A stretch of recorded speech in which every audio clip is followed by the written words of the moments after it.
Hello दोस्तों, नमस्कार। आज है 9 जुलाई 2025 दिन बुधवार। हिंदू पंचांग के अनुसार जानेंगे आज का दिवस। आज है आषाढ़ माह के शुक्ल पक्ष की चतुर्दशी तिथि है। इस तिथि पर मूल नक्षत्र और ब्रह्म योग का संयोग रहेगा। दिन के शुभ मुहूर्त की बात करें तो बुधवार को अभिजीत मुहूर्त नहीं रहेगा। वही राहु काल दोपहर 12:25 से 2:08 तक रहेगा। तो दोस्तों, वक्त हो चला है देश और दुनिया की तमाम छोटी बड़ी खबरों का।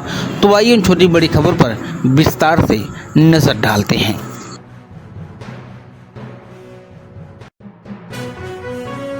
आज की पहली खबर के बारे में बात करें। यूपी में कांवड़ मार्ग पर ढकी जाएंगी शराब की दुकानें। कांवड़ की ऊंचाई और डीजे की आवाज निर्धारित। आपको बता दें कि कांवड़ यात्रा 2025 को लेकर मंगलवार को मेरठ में मुख्य सचिव और डीजीपी की मौजूदगी में बड़ी बैठक हुई, जिसमें 4 राज्यों के अधिकारियों की मौजूदगी रही। और बैठक में कांवड़ यात्रा के दौरान सुरक्षा व्यवस्था से लेकर अन्य सुविधाओं पर चर्चा हुई। इसके साथ ही शांतिपूर्ण तरीके से कांवड़ यात्रा को संपन्न कराने के निर्देश अधिकारी को दिए गए। वहीं लखनऊ में ऊर्जा मंत्री ए के शर्मा ने कांवड़ यात्रा में बिजली आपूर्ति 24 घंटे जारी रखने का आदेश जारी किया है। इसी तरह अलीगढ़ में अधिकारियों ने कांवड़ यात्रा की तैयारी को लेकर बैठक कर रणनीति बनाई है।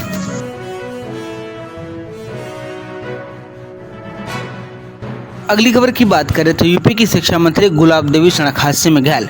मंत्री की कार एस्कॉर्ट की गाड़ी में घुसी। आपको बता दें कि माध्यमिक शिक्षा राज्य मंत्री गुलाब देवी सड़क हादसे का शिकार हो गई। यूपी के हापुड़ के नेशनल हाईवे 9 पर मंत्री की कार का एक्सीडेंट हो गया, जिसमें शिक्षा मंत्री गुलाब देवी और उनका ड्राइवर घायल हो गए। वहीं सूचना पर पुलिस ने तत्काल मंत्री और उनके ड्राइवर को पास के राम हॉस्पिटल में भर्ती कराया।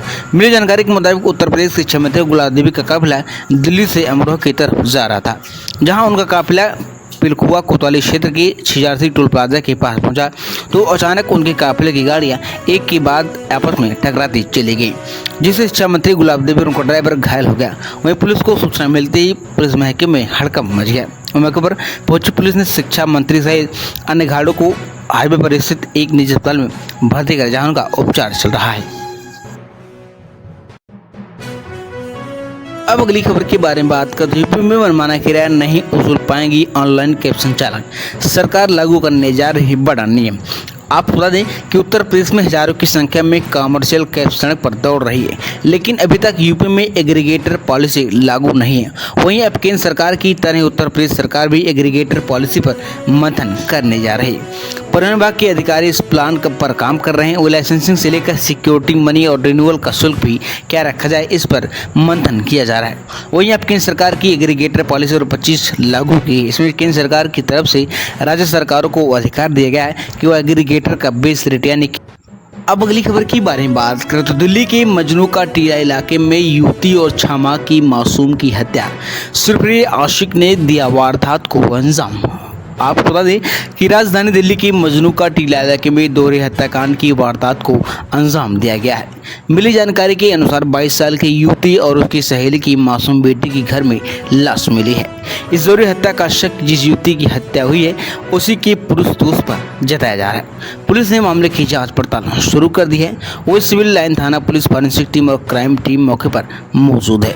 पुलिस के मुताबिक हत्या का शक मृतक युवती की बॉयफ्रेंड पर जताया जा रहा है। जानकारी के मुताबिक युवती उसके बॉयफ्रेंड में आपसी झगड़ा हुआ था, जिसके बाद युवती अपनी फ्रेंड के पास मजनू के टीला इलाके में पिछले कई दिनों से रह रही थी। मंगलवार दोपहर के वक्त मृतक युवती के सहेली अपनी बड़ी बेटी को स्कूल लाने के लिए गई थी।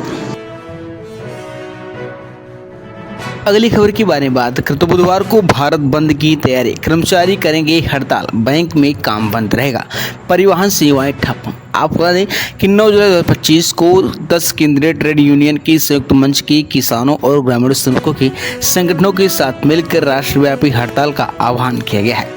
भारत बंद इस विरोध प्रदर्शन का उद्देश्य सरकार की नीतियों का विरोध करना है, जिन्हें यूनियन कॉर्पोरेट समर्थक और मजदूर विरोधी बताती है।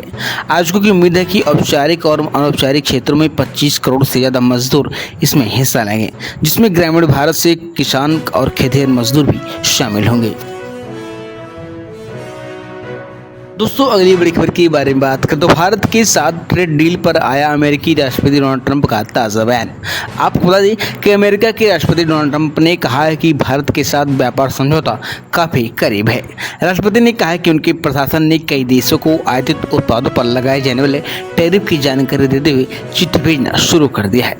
ट्रंप ने सोमवार को कहा कि हमने ब्रिटेन के साथ एक समझौता किया है, हमने चीन के साथ एक समझौता किया है और हम भारत के साथ एक समझौता करने के करीब हैं। इसके साथ ही ट्रंप ने कहा कि हमने अन्य लोगों से भी मुलाकात की थी और हमें नहीं लगता कि हम समझौता कर पाएंगे, लिहाजा हमने उन्हें एक पत्र भेजा है। यदि आप अपना सामान अमेरिका भेजना चाहते हैं तो आपको टैरिफ का भुगतान करना पड़ेगा।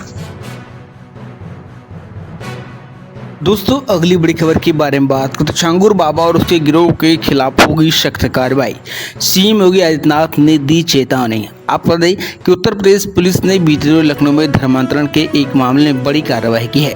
अवैध धर्मांतरण मामले में बड़ी कार्रवाई करते यूपी एटीएस ने 50,000 रुपये की इनामी जलालुद्दीन उर्फ छांगुर पीर बाबा और उसकी सहयोगी नीतू नसरीन को गिरफ्तार कर लिया है। बता दें कि छांगुर बाबा के गिरोह को कई सालों से विदेशों में 100 करोड़ से अधिक की फंडिंग प्राप्त हो चुकी है। साथ ही गिरोह के कई सदस्य विदेश यात्रा करते थे, जिनमें ज्यादातर लोग गल्फ जाते थे। अवैध धर्मांतरण में जलालुद्दीन उर्फ छांगुर बाबा गैंग को लेकर सीएम ने बयान देते हुए कहा है कि आरोपी और उसके गिरोह से जुड़ी सभी अपराधियों की संपत्तियां जब्त की जाएंगी। वहीं सीएम ने एक्स पर लिखा है कि हमारी सरकार बहन बेटियों की गरिमा और सुरक्षा के प्रति पूर्णतः प्रतिबद्ध है। प्रारंभिक जांच में सामने आया कि आरोपी जलालुद्दीन की गतिविधियां समाज विरोधी नहीं बल्कि राष्ट्र विरोधी भी हैं। उत्तर प्रदेश सरकार कानून व्यवस्था को लेकर किसी प्रकार की ढिलाई नहीं बरतेगी। आरोपी और उसके गिरोह से जुड़े सभी अपराधियों की संपत्तियां जब्त की जाएगी और उन पर सख्त कानूनी कार्रवाई की जाएगी। राज्य में शांति सौहार्द और महिलाओं की सुरक्षा को भंग करने वालों के लिए कोई स्थान नहीं है। उन्हें कानून के अनुसार ऐसी सजा दी जाएगी जो समाज के लिए एक उदाहरण बने।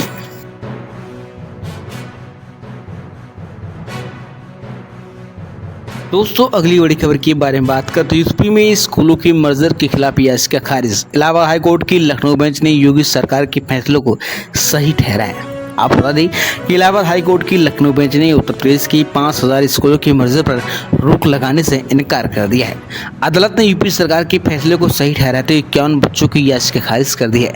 दरअसल सीतापुर के बच्चों की तरफ से दायर की गई याचिका में स्कूलों की मर्जर पर रोक लगाने की मांग की गई थी, लेकिन अदालत ने ऐसा करने से इनकार कर दिया। वहीं न्यायमूर्ति पंकज भाटे की एकल पीठ ने योगी सरकार के फैसले को सही ठहराया। इसके बाद राज्य की 5,000 स्कूलों की मर्जर का रास्ता साफ हो गया है। दोस्तों अगली बड़ी खबर के बारे में बात करें तो बिहार में विधानसभा चुनाव से पहले सीएम नीतीश का मास्टर स्ट्रोक, मूल निवासी महिलाओं को सीधी नियुक्ति में 35% आरक्षण, युवा आयोग का गठन। आपको बता दें कि बिहार में आगामी विधानसभा चुनाव के लिए सभी राजनीतिक दलों ने अपनी कमर कस ली है और तैयारियां को शुरू कर दिया है। हालांकि चुनाव की तारीख के ऐलान के पहले ही राज्य की मुख्यमंत्री नीतीश कुमार ने मास्टर स्ट्रोक खेल कर दिया है। सीएम नीतीश कुमार की कैबिनेट की बैठक में 43 प्रस्तावों पर मोहर लगाई गई। इनमें से सबसे बड़ा ऐलान मूल निवासी महिलाओं को 35% आरक्षण और युवा आयोग के गठन को लेकर किया गया है। सीएम नीतीश कुमार के नेतृत्व वाली सरकार ने बिहार में सरकारी पदों पर सीधी नियुक्ति में मूल निवासी महिलाओं को 35% आरक्षण देने का फैसला लिया है। बिहार में महिलाओं को पहले से आरक्षण, लेकिन आज मूल निवासी महिलाओं को आरक्षण देने का फैसला किया गया है। इसके अलावा कैबिनेट की बैठक में बिहार में युवा आयोग के गठन को भी मंजूरी मिल गई है।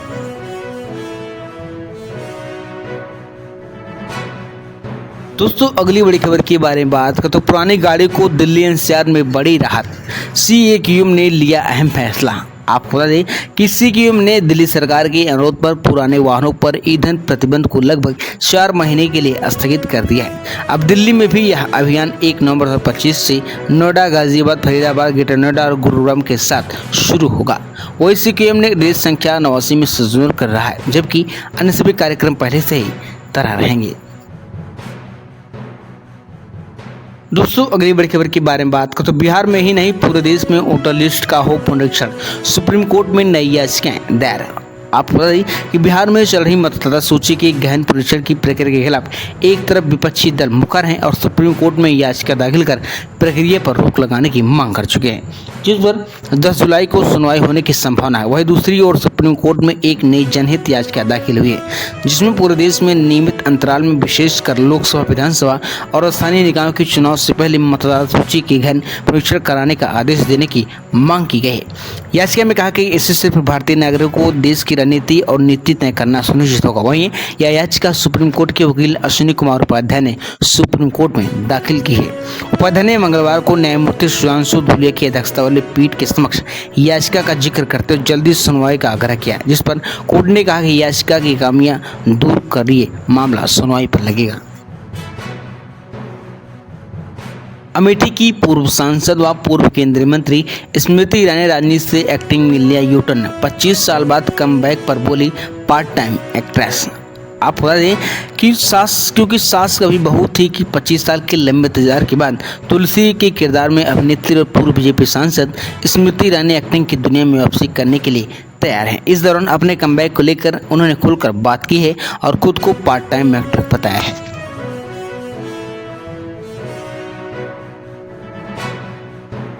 दोस्तों अगली बड़ी खबर के बारे में बात करें तो 32 करोड़ से ज़्यादा लोगों की पीएफ अकाउंट में सरकार ने भेजा ब्याज का पैसा। आपको बता दें कि ईपीएफ खातों में जमा अपने रिटायरमेंट फंड पर सालाना ब्याज जमा होने का इस वर्ष लंबा इंतजार नहीं करना पड़ा है। कर्मचारी भविष्य निधि संगठन यानी ईपीएफओ के 51% सदस्यों को समाप्त वित्त वर्ष का 25% सालाना ब्याज उनके पीएफ खाते में जमा करा दिया गया है। श्रम मंत्रालय के अनुसार ईपीएफ खाते में 2024-25 अब तक ब्याज के करीब 4000 करोड़ रुपए की राशि जमा करा दी है, जबकि बाकी बचे ईपीएफ खातों में भी अगले एक हफ्ते में सालाना ब्याज जमा करा दी जाने की पूरी संभावना है। दोस्तों अगली बड़ी खबर के बारे में बात करें तो बिट चैट हुआ लॉन्च। बिना फोन नेटवर्क और इंटरनेट के कर पाएंगे चैटिंग। आप बता दें कि ट्विटर के को फाउंडर जैक डोर्सी ने नया मैसेजिंग ऐप रिलीज किया है। इस मैसेजिंग ऐप की खासियत है कि बिना इंटरनेट के भी काम करेगा। इस ऐप का नाम बिट चैट है, जो बिना सेंट्रलाइज्ड सर्वर या फोन नेटवर्क के काम करेगा। प्राइवेसी को फोकस में रखते हुए इस मैसेजिंग को फिलहाल आईफोन यूजर्स यानी टेस्ट फील्ड मोड में इस्तेमाल कर सकते हैं। बिट चैट मैसेजिंग प्लेटफॉर्म पूरी तरह से ब्लूटूथ लो एनर्जी नेटवर्क पर काम करता है। यह स्मार्टफोन का लोकल क्लस्टर तैयार करता है और एक डिवाइस से दूसरे डिवाइस पर एनक्रिप्टेड मैसेज शेयर करता है। यह ब्लूटूथ नेटवर्क पर भी काम करता है। इसका मतलब आपको मैसेजिंग के लिए वाईफाई या सेलुलर नेटवर्क की जरूरत नहीं पड़ती। यह ऐप नेटवर्क डाउन होने या इंटरनेट के न होने की स्थिति के दौरान बेस्ट ऑप्शन है। दोस्तों अगली बड़ी खबर के बारे में बात करते हैं। यूपी रोडवेज बसों की ड्राइवर कंडक्टर्स की बल्ले बल्ले 10,000 रुपये का मिला बोनस। आपको बताइए कि महाकुंभ 2025 में ड्यूटी करने वाले उत्तर प्रदेश राज्य सड़क परिवहन निगम ड्राइवर और कंडक्टर्स की इस महीने बल्ले बल्ले हो गए। महाकुंभ के दौरान मुख्यमंत्री की तरफ से 10,000 रुपये बोनस देने का वादा किया गया था, जिसे अब यूपीएसआरटीसी ने पूरा कर दिया है। 24,071 ड्राइवर और कंडक्टर्स के बैंक खाते में 10,000 रुपये भेज दिए गए। वहीं 11,746 चालक और 12,285 परिचालक के खातों में कुल 24 करोड़ 71 लाख की राशि भेज दी गई है। दोस्तों अगली बड़ी खबर के बारे में बात करते हैं। मिट्टी में मिल गया छांगुर का अड्डा, 100 करोड़ के साम्राज्य पर चला बाबा का बुलडोजर। आप बता दें कि यूपी के बलरामपुर जिले के उतरौल इलाके में मंगलवार को छांगुर बाबा के खिलाफ पुलिस की टीम एक्शन में दिखी है। अवैध रूप से धर्मांतरण के मामले में कार्रवाई करते हुए छांगुर बाबा और उसके सहयोगी की अवैध संपत्ति पर बाबा का बुलडोजर गरज दिया है। बता दें कि छांगुर बाबा को एटीएस ने धर्मांतरण के मामले में गिरफ्तार किया। वहीं छांगुर बाबा पर 100 करोड़ रुपए की विदेशी फंडिंग और धर्मांतरण कराने का भी आरोप है। वहीं बलरामपुर में छांगुर बाबा के अड्डे पर एक्शन जारी है।